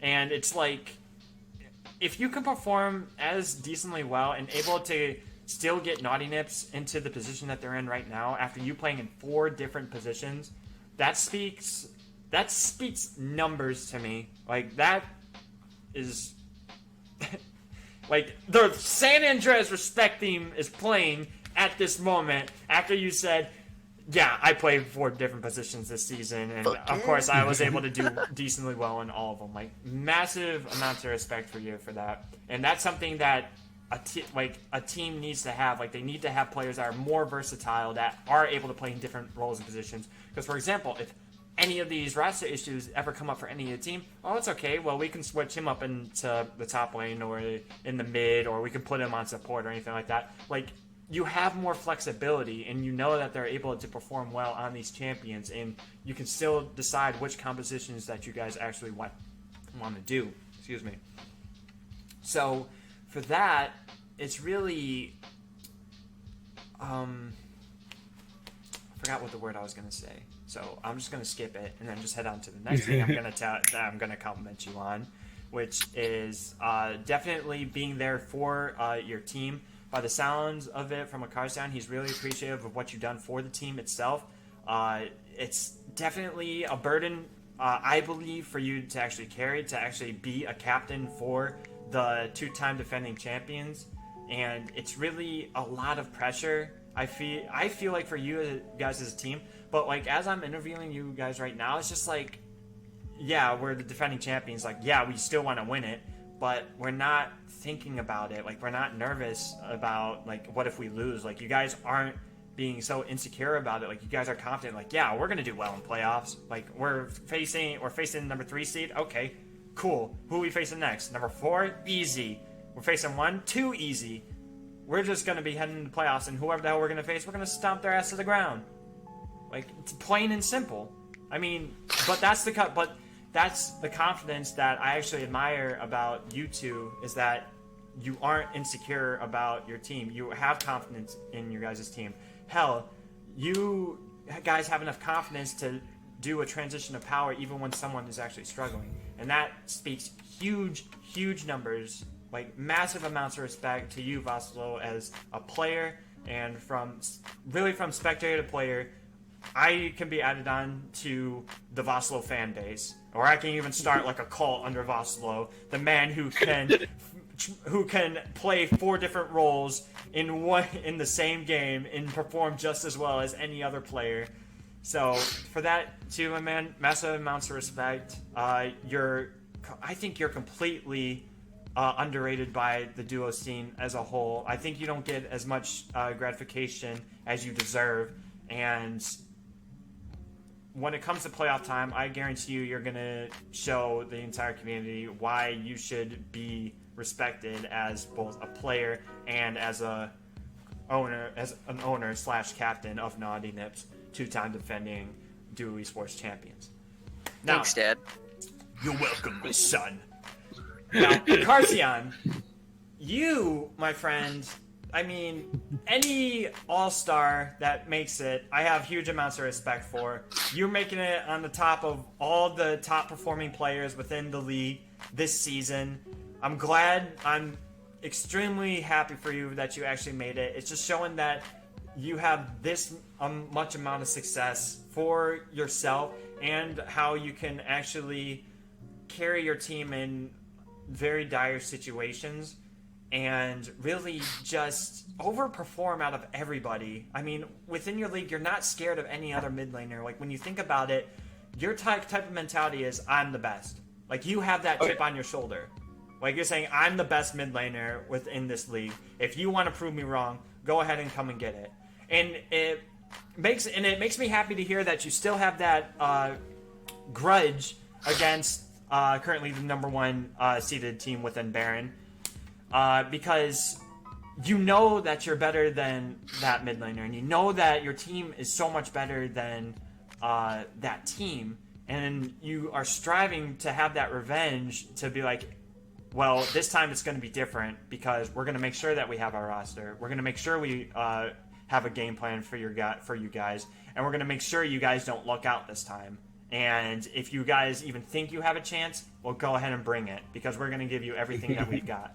And that's what I like. That's what I like about some of the players here in Duo. Not a lot of players have that drive. They're just here for the fun. But it's all about the competitiveness of the league itself. It's called a bronze, silver, gold competitive league. Not the bronze, silver, gold, jack each other off, and hopefully one of them comes on my face league. That's not how it is. Hold on. If I'm 100%. I was paying attention. It's not a bronze, silver, gold it's a bronze, silver, and gold competitive league. Not a bronze, silver, and gold jack someone off until they come in my face league. Oh, okay, alright. This is my favorite porn, but go on. That's my favorite part, but go on. So you're a man with taste, I see. As long as it's not in my mouth. Okay. So really, I like it in my mouth, so. Just my face. Jesus Christ. Keeps my skin nice I'm and gonna silky. probably have to bleep this out as well. But anyway, but who knows? Who cares? I don't care if this gets monetized. It's not like I'm making money off of whatever site anyway. But really, But really, that's what I respect for you as a player, Carcion. You play with that chip on your shoulder. You're really competitive. You know you're the best. You've proven you're the best to the community for Duo. And hell, you even showed it in the All-Star game of why you know you're the best. And now you can go into playoffs and saying, yeah, you want to go ahead and you want to challenge for that title? Well, you got to get through me and my team. And that's something that I admire about you as a player. And that's why I enjoy watching you play on the champions that you play. Oh, yeah. And that's what I have for both of you guys. Hopefully I was able to get you guys rock hard for that. Because now we're going ahead. We're moving into the playoff now. And then we're good. So then this interview could go ahead and end. So you guys are going against the number 3 seed, Aether Esports. These guys, for some reason, they skyrocketed up in the standings like at the mid-season after they got a couple of good players on their roster. Of course, the world-famous Aslo was able to come in, and he was able to take over the jungle. And I know playing the mid lane a little bit as well, of course, against you guys. They were able to pick up Hero of Termina. Definitely Mid is trash. Definitely, I can say, like, they kind of overhype him a little bit, but still his mechanics are definitely something to respect. And he knows how to position well. I mean, the guy is a pretty good ADC. So, after acquiring these players, they were able to skyrocket up in the standings. They were able to play you guys in a tiebreaker match for a 2nd seed. Of course, as you can see, you guys have actually won it. Congratulations on that. Also, but now you guys have to go into a rematch for an actual best of 3 with Aether Esports. So now tell me, we'll start with you, Acarcion. Tell me what your options are going into this matchup against Aether Esports. Who's the player you gotta shut down? Who else on their team do you really have to look out for? Like, do you have a certain strategy you're gonna have going into this? Just walk me through it. Hero's the only person I even respect on that team, and that's because I played with Hero. Hero's a great guy. I love Hero. He's a meme lord, and he literally left AOL because it was like, I don't want to win this hard. He is here for the competition. That's all he cares about. He cares about having fun competing and showing that he can compete. Right? He doesn't want to baby shit people, fucking retards, and make it look easy. He wants to show that, like, yeah, I'm a staple. Right? So he is the only person I have any smidgen of respect for on that team. And I shouldn't say smidgen because I have a lot of respect for Hero.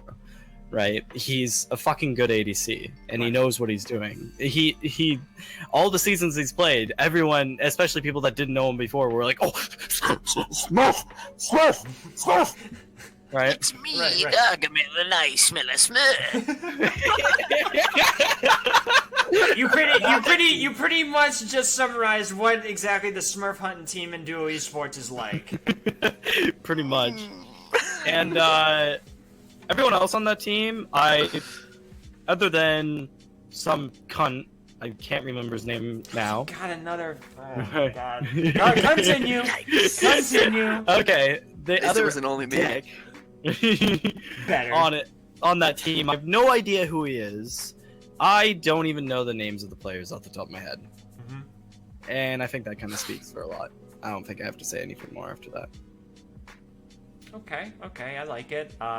Definitely showing no fear going into this Aether Esports matchup. What about you, Vasla? What's your game plan, or who are you really gonna be target banning, or who are you gonna make their life a living hell during this best of 3 with Aether?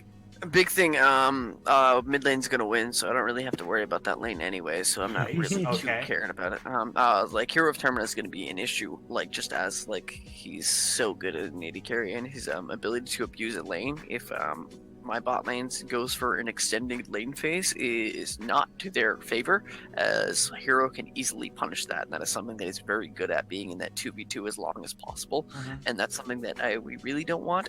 But at the same time, I also definitely would like to enable Tangelo to be very strong against DUO, as DUO is very good, or has been showing that he's been getting better as the season's been going on. At the beginning of the season, he kind of had a rough start, but he's been getting better, especially as he's playing more carries for the side of AE, and enabling Tangelo to basically become a 2v1 split push threat is something that will probably be very good for our team, especially while also looking around that bot side of the map and be like, hey, hero, stop.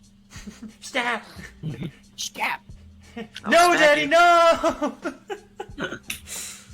Jeez. Okay, I like it. So, so what are you guys thinking in this matchup? Do you think it's gonna be just a shitstorm show and 9-inch is gonna come out 2-0? Do you think it's gonna go to a 2-1 possibly? Like, what do you guys think? It just matters on how much. As much as we should talk, there's still a certain amount of respect you have to put for any team. They are in playoffs. They had a 10-win streak, right? Beating us in obviously less than favorable conditions. But you guys beat them in the tiebreaker, so you technically snapped their win streak. Though it wasn't regulated. They also had a retard mid lane, so. I mean, whether or not they actually have their starting roster. Okay, so put it in this perspective. Okay, they're gonna have their main starting roster come the time when they actually have to face you guys. If they have their whole starting roster and you, Naughty Nips, actually do have your starting roster, I honestly believe it's gonna be the match of the weekend. Honestly, because I mean, when you look at the matchups that are gonna happen, AOL versus Dota's Demons. May Joda's demons rest in peace. You look at ESG and OC Nation. That one's actually going to be kind of something to watch. I mean, you don't know what either team's going to bring. It's just it's OC's game to actually lose if they really royally mess up. And then you got Conqueror Academy, and I believe it is Havoc, yeah. So, and of course, if Havoc can do what they need to do to actually beat Conqueror, then I honestly don't see Havoc having a chance. But I couldn't be proven wrong because I'm always one for the underdog, honestly. And then you look at you and Naughty Nips, or Naughty Nips and Aether Esports, and you have ADC who's stellar and used to actually be on Naughty Nips. I'm sure of it, and. I mean, They also have a decently performing, as you guys like to say, shitbag somewhere on that team that such name will not be spoken of.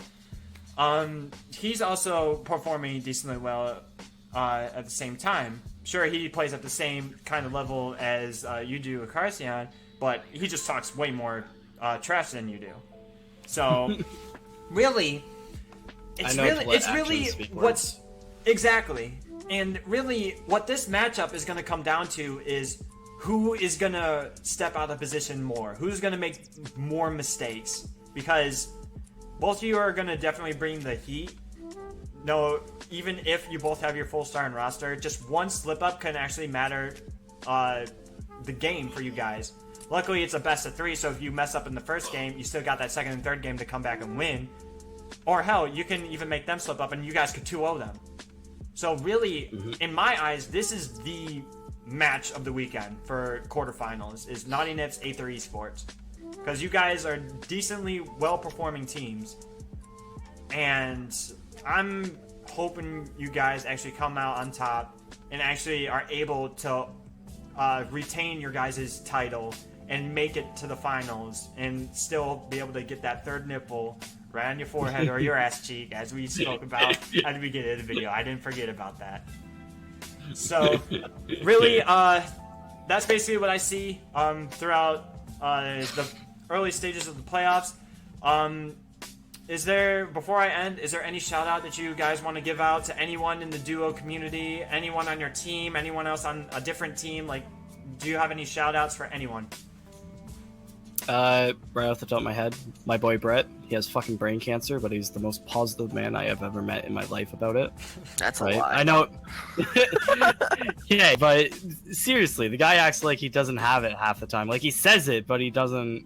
I've seen people struggle with it before. I've had my uncle die to it, and this guy's just like fucking like, you know what? I'm gonna fucking play League. I'm gonna do my shit. That's it. Right? I'm pretty sure anyone who Yeah. plays League of Legends has some type of brain damage. I mean, we all. He's not wrong. That's what I was telling him when he told me that he I mean, brain we cancer all. so bad. I mean, because when you think about it, League is like an actual drug. We come to it every day, and we're like, I gotta get my League fixed. Most people don't have a timer on their head though. Yeah, Jesus. literally. Yeah. Oh. Speaking of timers, yikes. All right. Any other shout outs to Carcion? My boy Yeso for all the shit that went on and the fact that I basically just went fuck you and kicked him off the team. That's pretty much how it happened. There's no mincing words there. He's been positive. He's never shown any, I don't know, behind the scenes, and he might be the most biggest shit talker ever, but from what I know, he never really, he understood my decision, and he was fully, while not chill with it, he was respectful, and he's a really good guy, and he's fucking awesome. Hey, I also Massive think, and I also think he's actually in the playoffs as well, right? He's on Havoc, I Havoc. believe. Yeah, so he gets That's to play his against, team. Yeah. He had that team from another league. So he's going to be playing against Conqueror. Hopefully, they overcome the whole underdog story and actually be able to beat Conqueror and hopefully face you I guys in hope the they semis, don't. maybe. I hope they don't, You hope they don't?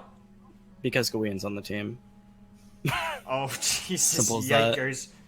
Well, if you, I mean, it's an even better story if you guys make it to the semifinals and it's just like the battle of two former opponents. Like, I don't know, like story like that. You know, Duo's gonna be hyping over that shit when it comes.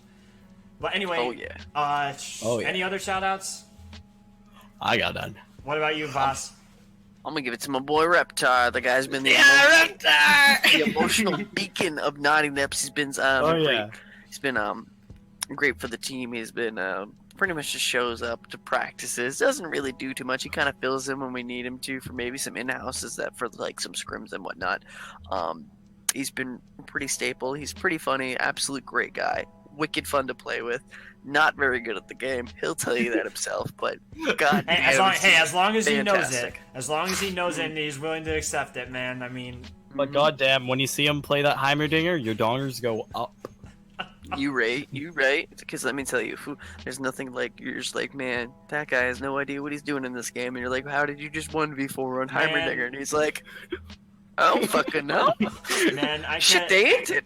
I can admit right now, out of all the interviews I've done so far, this is by far the most explicit interview I've done so far out of everyone. I mean, you guys definitely are living true to your team name of representing them Naughty Nips. You guys have an explicit name. Actually, one thing to say with that, the funny thing with the Naughty Nips name is it's actually from Barbie's, because she's her full title is Barbie's Naughty, because she used to be a Nautilus one trick. So it used to be so the name came with Naughty. I don't know where the Nips came from. I'm pretty sure just because she was female, maybe. Right? But it's actually not supposed to be innuation of like sexual necessarily. Right, It's just, right. like literally Nautilus. We've just taken it that way because we're crass individuals. We make sailors weep with how much we swear and make jokes. Well, definitely, You right? it's definitely something as me as a community member of Duo, as a spectator. Definitely something that I actually admire out of you guys as a group. You guys are hella fun to actually talk to. You guys make any interview so much of a pain to actually now go through and make sure that I have to mute a bunch of shit. You should do a secondary video with all the outtakes and just Oh my be god, like, look at these. that in itself would just be a hell to do, because you have no idea of how many times like I've been doing these interviews and then all of a sudden it's just like, oh, here's a fuck up or anything like that, and it's just like, damn it, man. I mean, like, it was so close to being perfect, but I mean, And now I have like all these sections that every time Boslo talks, I just have to cut all of them out, and he just has to. yeah, it's sit there just being like the quiet and make entire funny faces the entire time. answer, which lasts like at least 10 minutes, has to be bleeped out because it's just way too explicit and shit. But really, For any of the bleeps for me, you should either put bird squawking or bird chimes. that would be too much. That would be too much help for me. But anyway, Naughty Nips in general, you guys are the 2-time reigning defending champions. You guys are going into this match looking to hopefully retain that title once again. You just have a tough challenge ahead of you guys for this game against DUO Esports. I wish the best of luck to you guys. It'll definitely be quite the story for your guys' roster issue, but then you guys overcome it, go all the way to the finals, win your guys' 3rd straight championship, do it for Barbie, do it for the Naughty Nips organization, and just make overall the fans of Naughty Nips proud. And I wish the best of luck to you guys. I hope you guys make it through, and by all means, you guys are amazing. I love you guys. Thanks, Dad. No problem, my son. That's right. You gotta do it. I'm sorry. The only person that I call Dad is Exton. Daddy Exton. Don't be one of these. That's all I'm saying. But anyway, my name is Sievert. I went ahead and did playoff hypes with the 2nd seed of the DUO Esports Championship. Naughty Nips, hopefully they can be able to retain their championship as they face DUO Esports. And with that, signing out. The 15,000 gold lead. 3rd and final inhibitor is gonna go down. Sievert goes into the middle of the team. The World Death will come through. He's gonna get melted up in the front, but that will be a dead Kaiser to come through. The Nexus also exposed as Naughty Nips do their best to stay alive in this one, and actually some good damage on return. GDG might be able to make something happen here as Naughty Nips recover to their base, and they're winning the fight. Kaiser popping off big in this team fight, and Naughty Nips pick up a 4-0-1.